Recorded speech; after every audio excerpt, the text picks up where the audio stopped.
Lockdown जे करे असांजे हिते बेरोज़गारी आहे, माण्हू वेठा आहियूं ऐं ॿार बचनि जो लाइ बुखिया आहिनि ऐं हिते जेके आहिनि चेयरमैन बि आहिनि, केरु पुछे ई कोन थो करे इमदाद जे बारे में। जेको माण्हुनि खे मिली आहे त असांखे ॾिनी कोन्हे वई। ख़रीदारी जे लाइ कपिड़ा कोन्हे के न जूता आहिनि ऐं न सामान मिलियो आहे, न केरु पुछा करण वारो आहे, न चेयरमैन अचे थो, न केरु माण्हू पुछा कोन थो करे। असीं बेरोज़गार वेठा आहियूं, असांजा बचड़ा बुख ते आहिनि ऐं ॿी ॻाल्हि असां ख़रीदारी ईदी न आहे कई।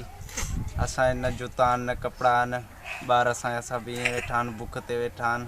असीं ग़रीब न इमदाद ॾियण वारा केरु न, केरु पुछा करण वारो न ई केरु ईअं कोन थो अचण जो हेॾा बि ग़रीब वेठा आहिनि, हिन पाड़े में बि ग़रीब वेठा आहिनि, मिसकिन आहिनि, जेके बेरोज़गार वेठा आहिनि उन्हनि खे ॾियूं।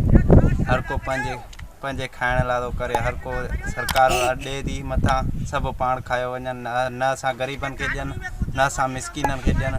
असांजा बचड़ा बुख ते न कपिड़ा आहिनि न जूता आहिनि। गरीब आहियूं असां न को छा रही वॾा माण्हू कपिड़ा आहिनि न गंजियूं आहिनि न को जूता आहिनि, मुंहिंजे प्यारा गरीब आहिनि। विज़िट कयो अवामी आवाज़ मीडिया ग्रुप जी वेबसाइट awamiawaz.pk।